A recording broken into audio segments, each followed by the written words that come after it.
Welcome back. After announcing his final verdict on the elections, the supreme leader Ayatollah Khamenei chose to denounce the interference of Great Britain, but not the great Satan, America. For his part, President Obama chose to take a soft stance, softer than his European counterparts, who denounced the Iranian regime's crackdown. Suddenly, 3 decades of European-American good cop, bad cop approach to Iran was reversed as the White House persisted on a path that allows future engagement with Tehran. We will discuss the future of Iranian, U.S. and Western relations shortly, but first, Rosalind Jordan reports on the fact and fiction of Iran's strategic threat. For the West, especially the United States and Israel, Iran has long been portrayed as a threat to regional and world peace. The greatest threat facing Israel, the Middle East, and all of mankind. Its pursuit of nuclear power, a danger of devastating consequences. I've told people that if you're interested in avoiding World War III, it seems like you ought to be interested in preventing them from having the knowledge necessary to make a nuclear weapon. Iran's leadership is not only described as authoritarian and misguided, but also irrational and evil. The fanatic rulers of Iran are on the wrong side of history. The Islamic Republic, they say, is today the biggest supporter of international terrorism, a destabilizing force in the Middle East, whose nuclear ambitions could kick off a new arms race in the region. Israel may have a bomb, but they keep it in the basement. The Iranians won't keep it in the basement. They will wave it. If they got their hands on weapons of mass destruction, they would pass them on to their allies, such as Hezbollah and Hamas. You know, they've given them a lot of terrible weapons, so I think you cannot rule it out. President Mahmoud Ahmadinejad's own rhetoric added fuel to an already incendiary situation. The Zionist regime is clearly on its road to collapse. But the new American administration has promised to confront this dangerous enemy with a new tactic: dialogue. I would like to speak directly to the people and leaders of the Islamic Republic of Iran. So, how much of a threat really is Iran? Are its leaders irrational zealots who would use a nuclear bomb or pass it on to sympathetic terrorist groups? In theory, that's the case, but in practice, there is absolutely no evidence that the Iranians would be inclined to even consider that option. That's simply not in their interest. There's been a myth of Iran as Nazi Germany that has tended to dominate the debate here in the United States. It's just not true. There is little evidence that the Iranian leaders are so irrational that they would commit suicide by using a nuclear weapon against Israel or the United States, because they know what would happen next. It would be the end of their regime, maybe the end of their country.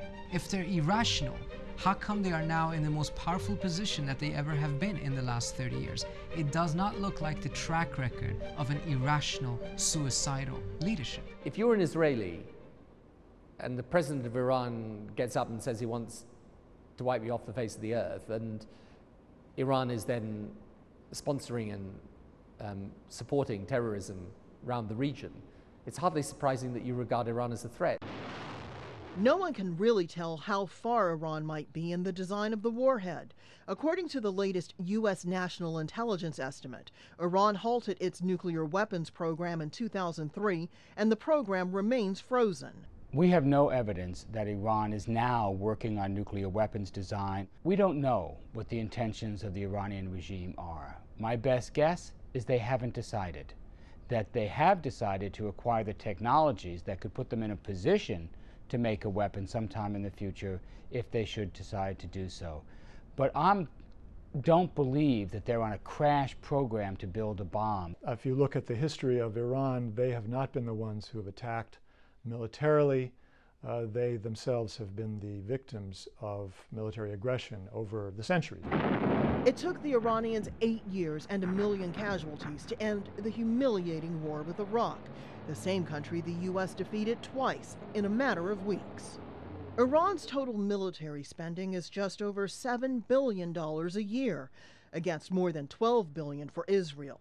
$25 billion of Saudi Arabia, and the massive $700 billion of the United States. They are not a conventional military power by any means. What they do have, however, is the capability to carry out unconventional retaliation against U.S. or Israeli attack. And that, of course, is the bedrock, the basis of their defense strategy.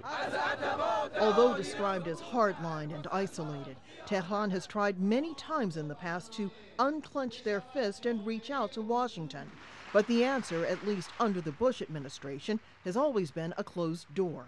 Example, Iran offered America assistance after 9/11 to help defeat the Taliban in Afghanistan. Iran had been very critical in supporting the Northern Alliance throughout a period when the United States was essentially ignoring Afghanistan. They made clear that they did want to have broader discussions and hoped that the cooperation on Afghanistan could be expanded into other areas. Ambassador Dobbins said the White House ignored the offer. The Iranians never got an answer. The administration missed a major opportunity. And it missed another chance in 2003. When the Iranians sent this proposal via fax to Washington, offering dialogue in mutual respect on all the issues, Iraq, terrorism, disarmament, and the Middle East. My attitude hadn't changed toward Iran. The Bush administration ignored it, souring relations even further. It did have a severe impact in Iran, and that strengthened the hands of hardliners in Iran who believed that the only way you can deal with the United States is not by offering changes in policy, it's not by offering negotiations and peace proposals, but rather making it as costly as possible for the United States not to talk to Iran, not to deal with Iran. President Obama is promising to come with an open mind to the negotiating table. But will it be enough to overcome a history of misrepresentation and lost opportunities? Well, Professor Bashi, I'm sure what happened over the last few days wasn't helpful for Iran. But judging from the report, tell me, is the Iranian regime going to be more or less aggressive within the region in the future? The power of Islamic Republic in the region is not generated by the Islamic Republic, by the condition of the region. Just let's take them one by one. Hezbollah was created in Lebanon after the Israeli invasion of 1982, predicated on the historically disenfranchised Shi'i community. It is after that that Islamic Republic steps in and helps them, sustains them, etc. So we have to keep the history straight. Hamas emerged in Palestine after the discrediting of the Fatah, Jabhat Sha'biyya, etc., and the intervention of two successive intifada. It is after, and also the poverty conditions in the economically and militarily blocked Gaza. So Tehran took advantage of the void and the... Exactly. And the same is with Iraq. The rise of Mahdi's army in Iraq has nothing to do with Iran. It has to do with the US-led invasion. So it's all by default, nothing by design? It is, no, then the Islamic Republic steps in and tries to take advantage of the situation. That's perfectly obvious. Right. But we cannot simply create this monstrosity out of Iran that creates problems and then takes advantage of them. Bush creates troubles and the Islamic Republic goes and takes advantage of them. But what's next? Now, what is next is the end of conventional warfare, the nuclear superiority of Israel means nothing, and the commencement of asymmetrical warfare in which Islamic Republic is the beneficiary. Whether Iran is after nuclear warfare or not, to me is a moot question. They have perfect legitimate right to pursue nuclear energy, but my position is that given the emergence of asymmetrical warfare in the region, given the defeat of the Israeli army in Lebanon in 2006, and the equal defeat of Israeli army in the massacre of Gaza in December 2008 and January 2009, conventional army doesn't work. But yes or no, they will support more these groups or less now in the future? Yes, they will. Flint, do you see Iran today, at least in the asymmetrical movement within Iran itself, overspilling to its neighbors? No. Iranian officials have explained this to me for long enough that I really have come to believe it reflects an important worldview from Tehran's perspective. If you look at Iran from inside Iran, this is a country with 15 other countries on its borders. Not one of them is a natural ally, and a number of them even in recent years, have prevented very severe threats to Iranian security. Especially with America invading Iraq and Afghanistan. Exactly. This is a country with no strategic depth.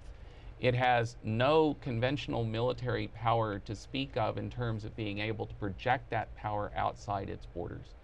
And so as its, let's call it its national security doctrine, you know, it relies on asymmetric capabilities, either the pursuit of weapons, perhaps a nuclear option, and it relies on ties to proxy actors in neighboring states, so that it has levers to prevent these states from being used as platforms against its interests. I don't think that has been Iran's national security doctrine for at least 20 years. It's not going to change now. Professor Farhang, you were the first ambassador, as we said, to the United Nations of the Islamic Republic of Iran. Maybe then, in the beginning, people were proud of what this could represent. After what we've seen the last few days, do you think this model of the Islamic Republic is exportable at all? Can now Tehran boast of its just model? Not at all. If it fails with respect to satisfying the needs, aspirations, and expectations of the Iranian society, politically and economically, it will not at all be exportable. However, with respect to the foreign policy issue, since its inception, the Islamic Republic of Iran has fluctuated between a missionary zeal in a foreign policy and a very pragmatic calculation of what is to be done. And in both cases, whether it was missionary zeal or pragmatic calculation, it was based on what is in the best interest of the regime. In other words, the regime is calculating and rational with respect to its own survival. And Iran is definitely in the position of having legitimate security concerns. What is complicating the situation today is that there is convergence and confluence of interests between the most radical elements in Iran, Ahmadinejad and company, neoconservatives in the United States, and those Israelis who are fundamentally opposed to the idea of peace. They support each other. But Professor Farhang, I'll tell you what interests me most. I want to take this point to Robert Malley. Robert, as if there is a complicity between Ayatollah Khamenei and President Obama. They don't talk in any tense or frustrating way about one another. Khamenei would talk about the BBC's Persian service. They would talk, all of a sudden, we're talking about the Germans and the French, nothing about the Great Satan, all about the Great Britain. Do you think they're just preparing, as Professor Farhang says, in a cool realpolitik for the future dialogue between them? I think the real questions that are going to come up as we see the events unfold in terms of the relationship between Iran, the U.S., and others is, number one, where do events go, and do they complicate President Obama's ability to engage with Iran? If we really do see a bloodbath, it becomes much harder for the U.S. to exercise or to engage as President Obama said he wanted. Number two, what happens in Iran itself? As was just said, the natural inclination may be to stir things up in the region, or it may be on the opposite, at some point, to try to get some dividend by engaging with the U.S. Third point, how are some of Iran's allies in the region going to read these events? If you're sitting in Damascus today and you look at this, do you think this is a relationship that we're going to have to invest in and continue to invest in, or would you start having doubts? I think those are the three questions. What do you think? I think at this point they still believe, having discussed this recently with some Syrians and others, they still believe that this is the regime we're going to have to deal with, and our alliance and what we get from it will continue. But that may begin to change, and maybe even inside it is changing, because if over the next months or years something fundamentally alters in Iran, Syria will be affected, Hamas will be affected, and Hezbollah will as well. Marwan, may I interject something? You asked the question whether or not the Islamic Republic is going to be a model. If I were in a position of authority anywhere from Morocco to Syria, all the way to the Gulf states, I would be watching very carefully what's happening in the streets of Tehran. Gideon Levy wrote a op-ed in Haaretz. He said, I'm looking at the streets of Tehran with envy. He said, why do our youth don't do as they do? And then he asks rhetorically, oh, we are a democracy? What about the Palestinians? What about the occupation? We have plenty of cause to do what the Iranian kids are doing. My point is that I am absolutely convinced, and this is not because the emotional of the time of the euphoria, etc., that something seismic is happening in terms of the end of ideology, the post-ideology. So Iran is going to be exporting another revolution yes, to the region? But these kids are going. Look at Facebook, look at Twitter. Not only Iranian kids are on Facebook and Twitter and such. Your own profession, the journalism, is being redefined as we speak, because this raw data that is coming out of Iran, etc., and the way that Arab, Muslim, etc., youth between the age of 15 to 25 are wired. Yeah. They are redefining it, and we need to pay attention. Flint, take us to the macro picture. You've argued for long about the possibility of a great bargain between Iran and the United States, where many of the questions on Iran's mind will be resolved, but also the regional question could also be resolved in the process. I want to ask you to tell me if you're still convinced that this is possible today. Yes, I still think it is necessary. I think it is also possible. I've always believed it is difficult because of difficulties on the U.S. side and in terms of the way the U.S. deals with some of its allies in the region, rather than difficulties on the Iranian side. But I still think it is possible, and I absolutely believe it is necessary. I think that the idea, the kind of countervailing theory that Iran is this threatening power that needs to be put back in a box, and the way you do that is by solving the Palestinian issue and putting Lebanon on a more stable trajectory, et cetera, et cetera. I mean, I'm all for doing those things, but I think at this point things are so intertwined in the region that we can't do those things if the United States and Iran don't have a more productive relationship than they have now. Do you think Iran is amenable to send the very same facts that you received probably during that time at the White House, where Iran now is more amenable to an opening with the United States on the macro level? It won't be the same facts, but under Ahmadinejad's tenure as president, his foreign minister sent a letter to the Secretary General of the United Nations calling very explicitly for a comprehensive framework for negotiations between Iran, the United States, other players in the international community, and that touched on many of the same issues that were in that 2003 facts. You worked with more of the same people in the Democratic administration. Do you think Obama is going to take Iran now more or less seriously, the Iranian regime, more or less seriously? I think he's going to take the Iran issue very seriously, whether it's the regime or just everything that's unfolding in the region and at home. Just to get back to Flint's point, I think the Iranians are going to be interested in some kind of engagement with the U.S. at some point. The end result, as you mentioned, the report we just issued, is not, that Iran is going to do everything the U.S. wants.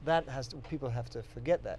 I think what they're looking for is a way to manage the strategic competition in the region in a more effective way and a less confrontational way. But it still will be a strategic competition in which Iran won't give up what it wants to do vis-a-vis Hamas, Hezbollah, or the rest of the region. Before we end the program, I need your opinion on the very central issue that we haven't discussed, the nuclear question. Rob, you start. What do you think this nuclear program is going to go from now on? I don't think the Iranian regime itself has decided how far it wants to go. At a minimum, it wants to have full enrichment capacity, the full design, and perhaps be a turnkey away from a nuclear bomb. And I think from the American posture, what we're sensing is an evolution from the no enrichment in Iran at all, which was the view of the Bush administration, to trying to find a way to build a firewall between enrichment and weaponization. Shortly, please. It will continue with the program. Again, I concur that whether or not they will go all the way to the weapon state remains to be seen, but I think is a moot question for Iran, given the strategic imbalance in the region that has resulted in asymmetric warfare. I think Iran will continue the effort to have the capacity to make nuclear weapons and use that capacity as a deterrent in order to get security guarantees from the United States and make sure that Israel will not continue to call for regime change. Flint, the last word is for you. Before I have my last word. I'd agree. I think that Iran wants full mastery of the fuel cycle, and I think that the imperative for the United States is to reach strategic understandings with Iran that manage the proliferation risks that are inevitably, theoretically inherent in those activities. Gentlemen, this was incredibly inciting. Thank you so much. And I will be back right away with a last word.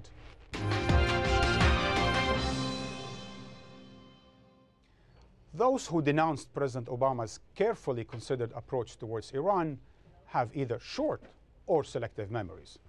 Every decade over the last half a century, Washington, supported enthusiastically by Israel, demonized a regional player and trapped the region in a cycle of protracted and costly conflicts.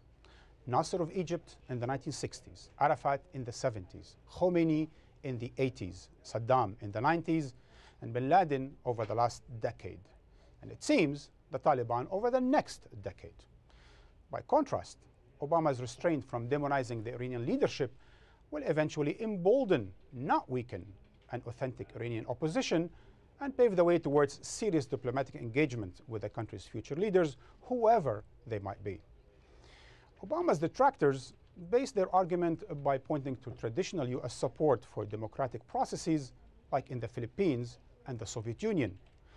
But they neglect to recall equally traditional U.S. opposition to democratic processes in the likes of Iran, Chile, Nicaragua, and Palestine. In reality, Washington has supported regime change when it best served its interests. In fact, some in the Obama administration reckon diplomatic engagement with Tehran is needed only to justify an eventual confrontation with Iran.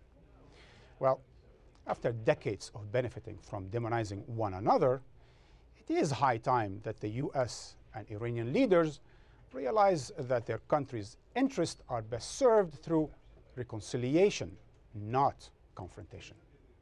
Until next time.